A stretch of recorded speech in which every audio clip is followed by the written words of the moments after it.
My name is Karen Mitchell, and for the past year, my life has felt like a sentence I never chose but couldn't walk away from.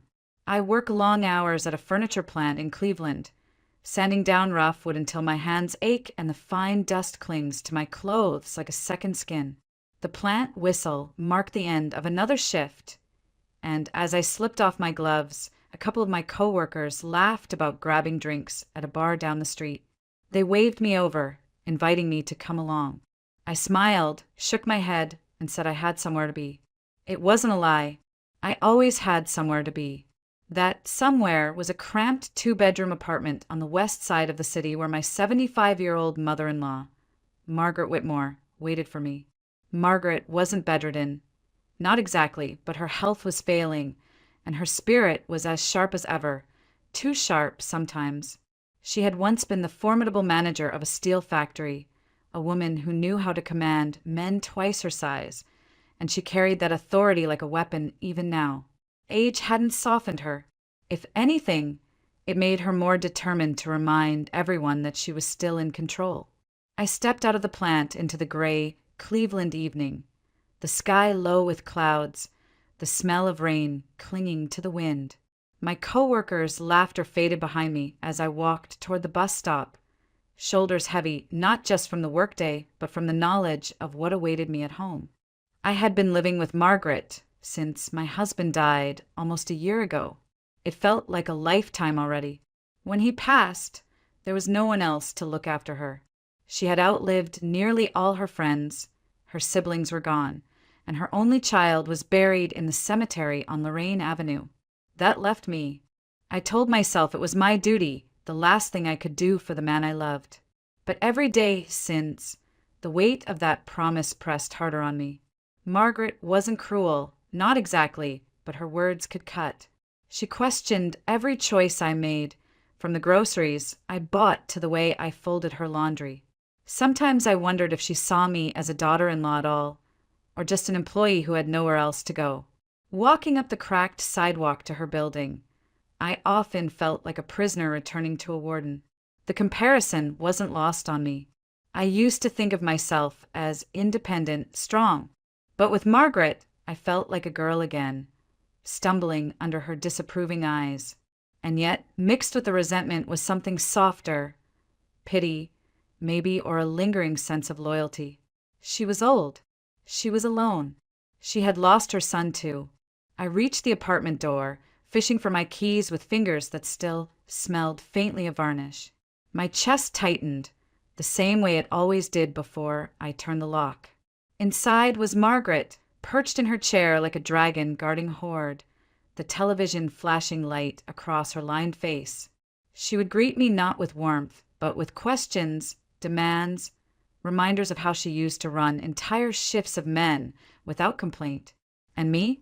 I would nod, fetch her tea, listen to the same stories I'd heard a dozen times, and swallow the lump of frustration that rose in my throat.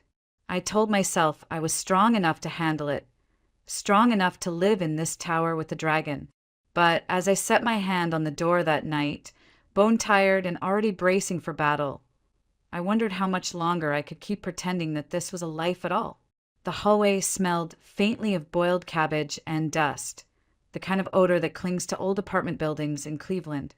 I turned the key in the lock, bracing myself for Margaret's usual greeting, a sharp remark about my lateness or the groceries I forgot to pick up. Instead, what drifted through the thin door was laughter. Margaret's laughter, light, almost girlish. The sound startled me so much that I froze, hand still on the knob. I hadn't heard her laugh like that in months, maybe years. I eased the door open, careful not to make a noise. From the living room came her voice, bright and animated, carrying down the hall. Yes, of course I signed it. The people at the Golden Years Foundation are such professionals. They said they'll take care of everything, the meals, the nurses, even social events. A beautiful residence, not like these dreary apartments. She chuckled again, her tone warm and indulgent, as though she were confiding in an old friend. The words hit me like a blow. Golden Years Foundation. I had never heard of it, but the name alone made my stomach tighten. I set down my bag and stepped into the living room. Margaret sat in her worn recliner, the cordless phone pressed to her ear, her eyes sparkling in a way I didn't recognize. On the coffee table lay a thick folder. I caught the bold heading stamped across the top of one page: Quitclaim Deed. For a moment the room tilted around me. I grabbed the folder, flipping through the pages with trembling hands. It was all there in black and white. Margaret had signed over her apartment, our apartment, to this so-called foundation. She had given away the only roof over her head, the place my husband had grown up, the place I had promised to protect.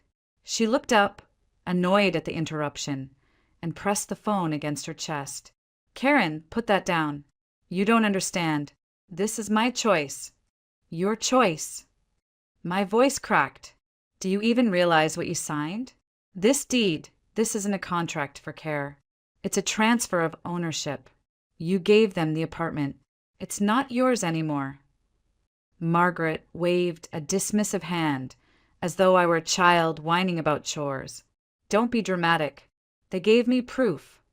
She reached into the folder and pulled out a single sheet of lined paper. The handwriting sprawled unevenly across the page, numbers scrawled in ink. $3 million. At the bottom was a signature I didn't recognize. "See? A promissory note. They'll pay me when the time comes." I stared at the paper, heat flooding my chest. It wasn't notarized. No seal, no witness, not even a printed letterhead. Just words on paper, as worthless as the promises of the people who handed it to her. "This means nothing, Margaret," I said, my voice low but shaking.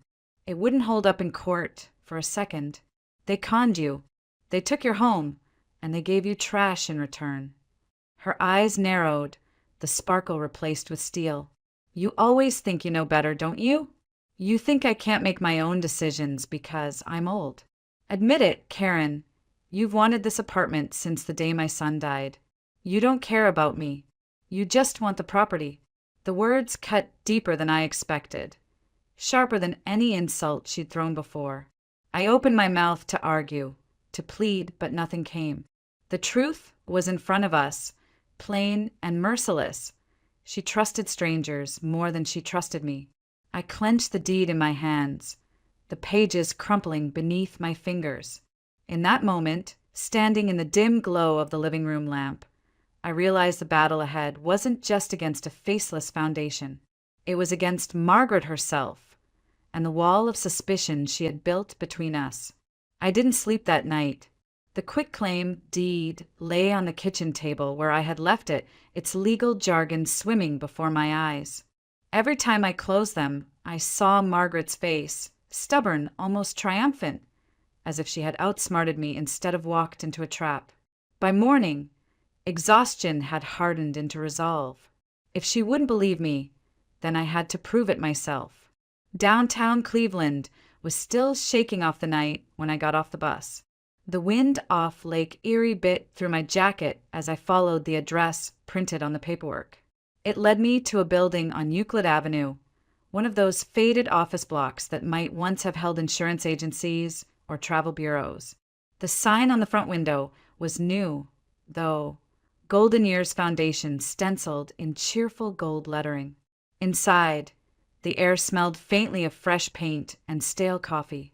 A woman in her 30s sat behind a reception desk, scrolling through her phone. She barely looked up when I stepped forward. "Can I help you?" she asked, her tone flat-bored. I set the deed folder on the counter. "I'm here about this. Margaret Whitmore. You convinced her to sign over her apartment." The woman's smile didn't reach her eyes. Convinced? No one forced her. She chose to. We offer services to seniors: housing, medical care, companionship. In exchange, they sign over their property. Perfectly fair arrangement. My jaw tightened. Fair? You're stripping elderly people of their homes. That promissory note you gave her, worthless. You know that. She shrugged, tapping her manicured nails against the desk. Not my problem if she doesn't read the fine print. She got what she wanted. Security. We got what we wanted. Collateral. That's how business works. The casual cruelty in her voice made my stomach turn. I leaned closer, lowering mine. This is fraud. You're targeting people who can't defend themselves. If you don't undo this, I'll go straight to the police. For the first time, she laughed a short, dismissive sound. Go ahead. Everything's signed, notarized, filed at the county recorder's office. Legal as rain. The cops won't touch it. Her confidence chilled me more than her words. I gathered the papers and walked out, my heart pounding. The cold air outside felt like a slap, but it cleared my head. She was daring me to try, and I would. At the nearest precinct, the fluorescent lights buzzed overhead as I waited at the counter. The desk sergeant, a man with thinning hair and tired eyes, listened while I laid everything out. The deed, the promissory note, the story. He flipped through the papers, nodding occasionally, then pushed them back across the counter. Look, ma'am, he said, voice weary. I get that you're upset, but the deed's legitimate. Your mother-in-law signed it of her own free will. There's no evidence of coercion. As for this note, he waved it like a scrap of trash. You're right, it wouldn't hold up. But that doesn't make it a crime. You want to fight this, you'll need a lawyer. Civil court, not criminal. We can't help you. The dismissal stung worse than I expected. I stood there for a moment, gripping the edge of the counter, searching his face for even a flicker of concern. There was none, just another overworked officer ready to move on to the next complaint. I shoved the papers back into my bag and walked out into the afternoon. The sky had darkened, clouds pressing low and heavy, threatening rain. I felt smaller than I had in years, a single person standing against a system that didn't care. But beneath the despair, something else burned, a stubborn flame I couldn't extinguish. They thought they could brush me off. They thought Margaret was just another old woman, easy to trick, easy to discard. But I wasn't going to let them bury her or me without a fight. The phone rang early the next morning, just as I was pouring my first cup of coffee. The voice on the other end was firm but measured. Mrs. Mitchell? This is Detective Michael Harris with the Cleveland Police Department, Elder Fraud Unit. I'd like you to come in and talk about your complaint. For a moment, I just stood there, the mug warming my hands. I hadn't expected anyone to call me back. Not after the cold dismissal at the precinct. My pulse quickened with a flicker of hope. Maybe, just maybe, someone was willing to listen. The downtown precinct felt different this time. Instead of the front desk sergeant brushing me off, I was led to a smaller office tucked away at the end of a narrow hallway. Detective Harris sat behind a desk stacked with files, his sleeves rolled to the elbow, tie loosened as though he'd been buried in paperwork all night. He looked up when I entered, his gaze sharp but not unkind. "Have a seat," he said, motioning to the chair opposite. I settled in, clutching my bag like armor. "I read your report," he began, flipping open a manila folder. "Your mother-in-law, Margaret Whitmore, signed a quitclaim deed over to the Golden Years Foundation. She also received a handwritten promissory note for $3 million. Correct?" I nodded. "Yes, it's a scam. She doesn't see it, but they're going to take everything from her." Harris leaned back, rubbing his chin. "You're not the first person to walk in here with that name. Golden Years Foundation has come up in several complaints, all very similar. Seniors sign away their homes in exchange for promises. Housing, care, financial security. When the dust settles, the property's gone, and the victims are left with nothing." The words should have been reassuring, proof I wasn't imagining things, but instead they landed heavy in my chest. "Then why haven't you shut them down?" His expression tightened, weary but steady. "Because the law isn't always as clear as we'd like. The deeds are signed voluntarily. No gun to the head, no forged signature. They get notarized, filed, and recorded properly. From a purely legal standpoint, it looks legitimate. Unless we can prove intent to defraud, it's nearly impossible to prosecute." I felt the spark of hope sputter. "So you're saying there's nothing you can do?" Not exactly. He tapped the folder. Your case has one detail the others don't. That promissory note. Most of the time, the scammers don't bother leaving anything behind. But if your mother-in-law insisted on a written guarantee, even a worthless one, that could be our opening. If we can show it was used to mislead her, to trick her into thinking she wasn't losing her home, it becomes evidence of fraud. I gripped the strap of my bag tighter. Then let's use it. Let's go after them now. Harris shook his head slowly. It's not that simple. Building a case takes time, surveillance, corroborating witnesses, financial records. And we don't have time. According to the deed, the Golden Years Foundation expects your mother-in-law to vacate the apartment in 2 weeks. Once she's out, they'll move in, renovate, maybe even sell it off. By then, undoing the transfer will be 10 times harder. 2 weeks.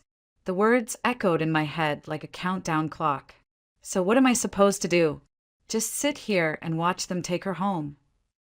His gaze softened slightly, though his tone stayed professional. I know it feels impossible, but you need to understand, we're up against professionals who know how to dance on the edge of the law. If you push too hard without evidence, they'll cover their tracks and we'll lose our chance. The best I can tell you is don't give up, but don't go at them alone. It's dangerous. I stood slowly, the chair scraping against the floor. My hands trembled, though whether from anger or fear, I couldn't tell.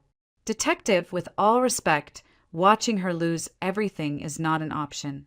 If the system won't stop them in time, then I will find a way. For the first time, his stern face cracked with something almost like respect. He closed the folder, folded his hands, and gave me a single nod. Then you'd better be ready for a fight. I left the precinct with Detective Harris's warning echoing in my ears, but giving up was never an option. If the law couldn't move fast enough, then I had to find someone who would. There was only one person who came to mind, Eleanor Brooks. Eleanor had been Margaret's closest friend for decades, though the two women hadn't seen each other as often since Margaret's health declined. Where Margaret was sharp and domineering, Eleanor was measured and sharp-witted, a woman who had once made her living in courtrooms as a civil attorney. Even in retirement, her reputation lingered in Cleveland. People still called her the Iron Lady in Pearls. I drove to her small brick house on the east side, the one with the tidy lawn and the American flag rippling from the porch. When she opened the door, her eyes widened in surprise. "Karen Mitchell," she said, her voice warm but firm. "I was wondering when you'd come." We sat at her kitchen table, the air thick with the smell of chamomile tea. I laid out everything, the quitclaim deed, the worthless promissory note, the foundation's smug employees, Detective Harris's cautious words. Eleanor listened without interrupting, her expression calm, her hands folded on the table. When I finished, she let out a slow breath. "I warned Margaret years ago," she said softly. "She's always been stubborn, but now she's lonely. Loneliness makes people reckless. These people know it, and they prey on it." "I can't stop them," I admitted, my voice breaking despite myself. "Not alone." That was when a new voice joined in. From the hallway stepped a tall man with the same sharp eyes as Eleanor. He was in his 40s, with neatly combed hair and a suit jacket slung casually over one arm. "You're not alone," he said. "I'm Daniel, Mom's son, defense attorney, and from what I just overheard, it sounds like you've got a case worth fighting." Something steadied in me at those words. For the first time in days, I didn't feel like I was shouting into the void. I was being heard. Eleanor leaned forward, her eyes glinting with that old courtroom fire. "We need to trap them, Karen. They think they're untouchable because the papers are clean. But if we catch them in the act, record their methods, their words, we'll have the leverage to bring them down. The law moves slowly, yes, but video evidence speaks loudly in court." Daniel nodded. "We'll set a bait. Mom will pose as a vulnerable widow interested in their program. They'll come sniffing around. We'll document every lie they tell." The plan made my stomach clench. That's too risky. Eleanor, they drugged the tea they gave Margaret. Who knows what they'll try if they feel cornered? But Eleanor only smiled, the kind of smile that said she had faced down worse in her life. Karen, I've been arguing with sharks in suits since before you were born. I'm not afraid of a couple of grifters. If they want to play, we'll play smarter. Over the next hour, the three of us sketched out every detail. We would hide cameras in Eleanor's living room, one behind a bookshelf, another tucked into a vase. The furniture would be arranged to keep the visitors comfortable but visible from every angle. Eleanor rehearsed her role, a lonely widow with no children, desperate for company and care. Daniel drafted a list of probing questions designed to push the scammers into revealing contradictions. How do you guarantee care? Where does the money come from? Why can't I review the agreement with my lawyer? By the time I left that evening, Eleanor's house looked less like a home and more like a stage. My nerves hummed with dread, but Eleanor was unshakable. As I stood in the doorway, she rested a hand on my arm. "It's time, Karen," she said with quiet certainty. "We've let them steal from too many. Now we stop them." Her conviction settled into me like a spark catching flame. I still feared what might come, but for the first time I felt the tide might turn. The plan moved faster than I expected. Within days, Eleanor managed to make contact with one of the Golden Years Foundation's agents. The woman's name was Irina, a slender brunette in her late 30s with an easy smile that didn't quite reach her eyes. She had been passing out glossy brochures at the local senior center when Eleanor approached her, playing the part of a curious widow with time to spare and no family to lean on. Later, when Eleanor told me how effortlessly Irina had bitten the bait, I felt both relieved and sickened. "She couldn't resist me," Eleanor said with a wry grin, her voice laced with irony. "I told her I was alone, with a nice house and a pension, just looking for someone to make my final years easier." She practically purred. Within 10 minutes, she was promising me comfort, community, and a room with a view. And of course, all it would take was a little paperwork. I sat in Eleanor's living room that evening, watching her rehearse her frail smile and halting speech. She leaned heavily on a cane she didn't need, her back curved just enough to sell the illusion. "Karen, dear," she said in a quavering voice, "you must understand it's hard to be alone." Then she straightened, her eyes sharp again. "Will that do?" "It's perfect," Daniel said from the corner, arms folded. His jaw was tight, his eyes scanning the hidden cameras we'd placed earlier, one behind a row of hardcover books, another tucked discreetly into a vase of silk flowers. The house looked the same as always, but every angle was now covered. Still, my stomach twisted with unease. "I don't like this," I admitted. "You're putting yourself right in their crosshairs. What if something goes wrong?" Eleanor's smile softened, though her tone carried steel. "That's the point, Karen. They think they're circling prey. They won't suspect they're the ones walking into a trap." 2 nights later, my phone buzzed. Eleanor's voice on the other end was calm, almost casual. She took the bait. "Irina's sending a representative to my house tomorrow afternoon to finalize the deal. Be ready." The next day stretched like wire pulled too tight. I couldn't focus at work, couldn't shake the image of Eleanor sitting across from some stranger who thought of her as nothing more than easy profit. By mid-afternoon, I was in Daniel's car, parked a block away from his mother's house. The cameras inside were linked to a laptop balanced on his knees, the grainy feed showing Eleanor pacing her living room, adjusting a doily on the coffee table, then sinking into her recliner like a tired old woman. Daniel's hands were steady on the keyboard, but his jaw flexed as he clenched and unclenched it. "She looks smaller than I've ever seen her," he muttered. "But don't be fooled. That's theater." I watched the screen, my own breath shallow. Every creak of the floorboards, every shadow at the window made my pulse race. "She's too calm," I whispered. "That's Mom," Daniel said, his voice taut with pride. "She's been preparing for battles her whole life. This is just another courtroom, only the stakes are higher. On the screen, Eleanor smoothed the skirt of her dress, folding her hands primly in her lap. The performance was flawless, the picture of loneliness, frailty, and need. But behind her eyes, I knew the truth. This wasn't surrender. This was war, dressed in pearls and patience. The following afternoon, Daniel and I sat in his car, nerves stretched tight as wires, watching the live feed flicker on the laptop between us. Eleanor was in her chair, shawl draped loosely around her shoulders, her cane leaning nearby. She looked every bit the picture of an elderly widow about to be taken advantage of. Though I knew behind her steady eyes, she was sharper than anyone who might walk through that door. At exactly 3 o'clock, the doorbell rang. My chest clenched as a man stepped into view. He was younger than I expected, maybe late 20s, clean-shaven, with a slick haircut and a briefcase in hand. "Alex!" He introduced himself smoothly, though his eyes darted around the room with the alertness of someone who had played this game many times before. "Mrs. Brooks," he said, his voice dripping with courtesy. "Thank you for inviting me. I'm here to finalize your enrollment in our program." Eleanor's frail smile never wavered. "Oh, thank you, young man. I do get so lonely here." She motioned him toward the couch. "Please sit. Would you like some tea?"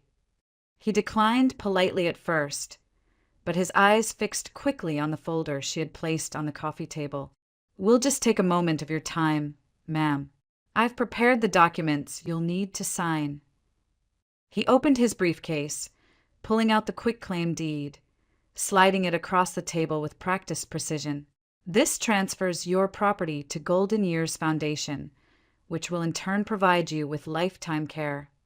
Eleanor leaned forward slowly, peering at the paper as if her eyesight were failing. "Oh, dear," she murmured. "I don't quite understand. Why does it say I relinquish all rights to the home? Surely I still get to keep it until I pass." Alex's smile stiffened. "It's just legal phrasing, ma'am. Standard procedure. Nothing to worry about." Eleanor tapped the page with a trembling finger. "And this section, why is there no mention of monthly care fees or oversight from the state?" His patience thinned visibly. He straightened his tie, his jaw tight. "Mrs. Brooks, these are technicalities. If you want our services, this is how it's done. Every one of our clients has signed the same form." Eleanor said, tilting her head. "And what if I showed this to my lawyer first, just to be safe?" At that, Alex's facade cracked. His smile dropped, his tone sharpened. "Ma'am, with all respect, if you bring a lawyer into this, the foundation may have to withdraw its offer. These opportunities don't stay open forever. You'll lose your chance." From the car, I clenched my fists. Daniel muttered, "He's overplaying it." Mom's reeling him in. On screen, Eleanor's frail hand fluttered to her chest. "Oh, dear, I wouldn't want that. Perhaps I should fetch my identification, just to be sure." She rose slowly, shuffling toward the sideboard where she had hidden her purse. The moment she turned her back, Alex's expression hardened. He slipped a small vial from his pocket and, with a quick glance at the door, uncapped it. A few drops of clear liquid dripped into the steaming cup of tea Eleanor had poured for herself earlier. He stirred it with the spoon, then set it back on the saucer as though nothing had happened. My breath caught. "He's drugging her." I hissed. Daniel's face drained of color, his hand tightening on the laptop. "We've got it on camera. Every angle." I reached for my phone to call Harris, but before I could, headlights swept across the feed.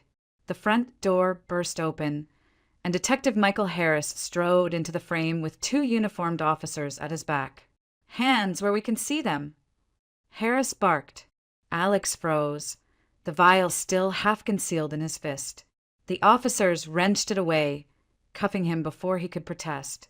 Papers scattered from his briefcase onto the carpet, the quitclaim deed fluttering like a guilty flag. Eleanor, still steady on her feet, turned with a calmness that belied the danger she had just been in. "Oh my," she said, her voice deceptively frail. I suppose tea time is over. From the car, relief flooded me so sharply it brought tears to my eyes. The trap had worked. They had him, red-handed, vial, deed and all. The next morning, I was back at the precinct, sitting with Daniel and Eleanor in a sterile hallway that smelled of disinfectant and burnt coffee. Behind the closed door of an interrogation room sat Alex, the man who had nearly poisoned Eleanor the day before. Through the narrow window, I could see him leaning back in his chair, arms crossed, a smirk plastered on his face as if this were nothing more than an inconvenience. Detective Harris stood across from him, sleeves rolled up, voice steady but edged with steel. "We've got you on camera, Alex. The vial, the deed, the attempt to drug an elderly woman. You think a jury is going to buy your act of innocence?" Alex shrugged, his smile never fading. "I acted alone. I don't work for anyone. Golden Years Foundation? Never heard of it." Eleanor, seated beside me, let out a sharp breath. "He's lying through his teeth," she whispered. "Of course he works for them. They sent him."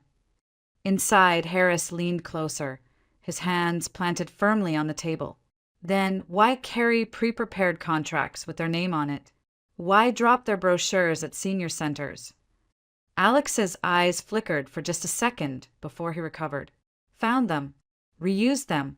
Doesn't matter. I'll take the fall. No one else involved." The silence that followed was thick. Harris studied him, then turned and walked out, shutting the door behind him. When he joined us in the hallway, his expression was grim. He's stonewalling. Either he's terrified of whoever's pulling the strings, or he's been told to take the heat himself. Either way, it's clear he's just a pawn. My stomach twisted. So what happens now? If he refuses to connect it to Golden Years, won't they just cut him loose and replace him with someone else? "That's exactly my concern," Harris said. He rubbed a hand across his face, the exhaustion etched deep in his features. "The evidence we have, attempted poisoning, fraudulent deed, is enough to put him away. But it won't bring down the entire network. The foundation will shrug, deny knowing him, and keep going." Daniel's jaw tightened. "So we've risked everything for nothing." "Not for nothing," Harris corrected, though his voice was weary. "We've proven their methods. We just haven't tied it back to the larger operation yet." Eleanor sat upright, her eyes blazing. "Then we need a direct link. Someone who can identify them, place them in the same room." Harris was quiet for a long moment, then finally nodded. "Your mother-in-law, Margaret Whitmore. She's met with their people before, hasn't she? If she can positively identify one of them, especially in a controlled setting, it could be enough to force the DA's hand." My breath caught. Margaret, stubborn, suspicious, convinced I was plotting against her. I couldn't imagine her cooperating, not after accusing me of wanting her apartment for myself. "Detective, she doesn't even trust me. How do you expect her to help?" Harris's gaze was steady. "Because she'll have no choice. If she wants to keep her home, she has to face them. This may be the only shot we get to tie the organization directly to one of their operatives." The weight of his words pressed down on me. I thought of Margaret in her recliner, clutching that worthless promissory note like it was gold, refusing to believe me even as the evidence piled up. Would she even see the truth if it stood right in front of her? Still, deep down, I knew Harris was right. The case couldn't end with Alex alone. We needed Margaret. Whether she believed me or not, she was the key. The day of the hearing arrived with a tension that sat heavy on my chest.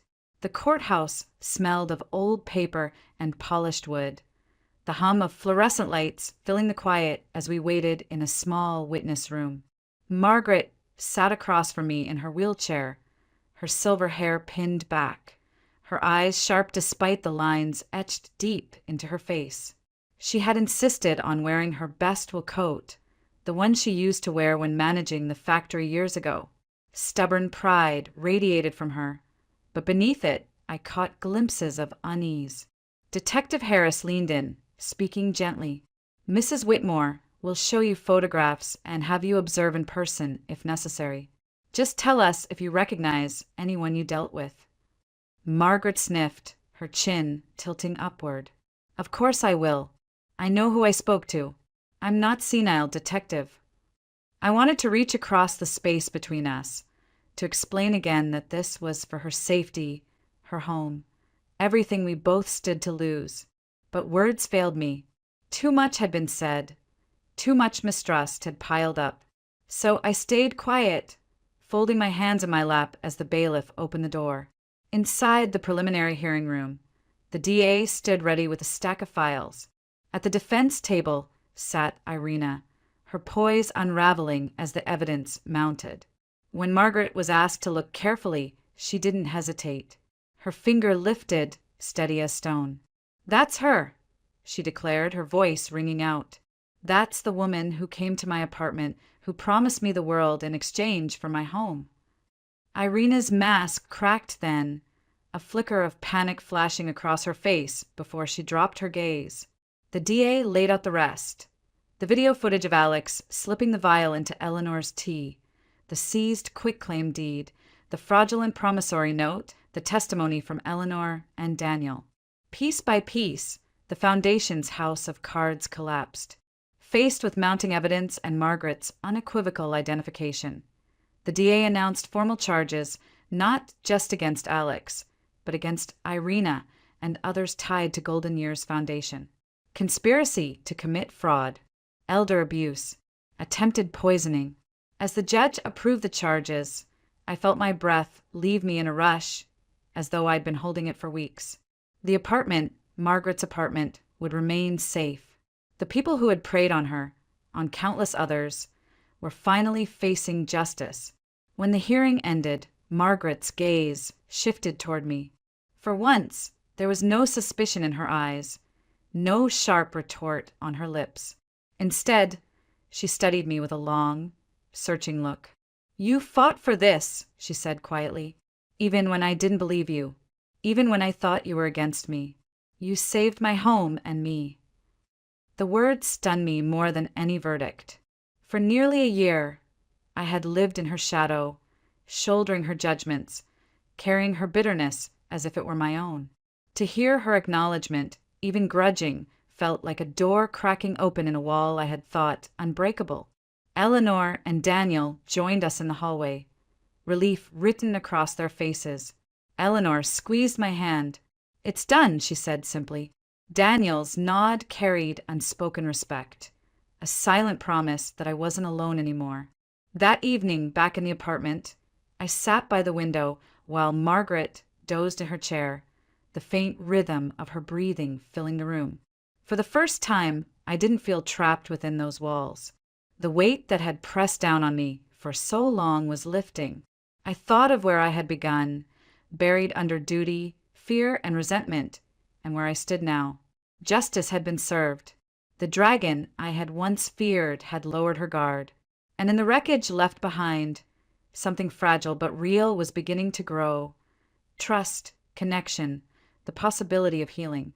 I knew the road ahead wouldn't be easy. Margaret would never stop being strong-willed, and my life was still tangled with responsibilities I hadn't chosen. But the difference was clear. I was no longer walking it alone. With Eleanor's wisdom, Daniel's steadiness, and even Margaret's begrudging respect, a new chapter was opening. One where I wasn't just surviving, but beginning, finally, to live again.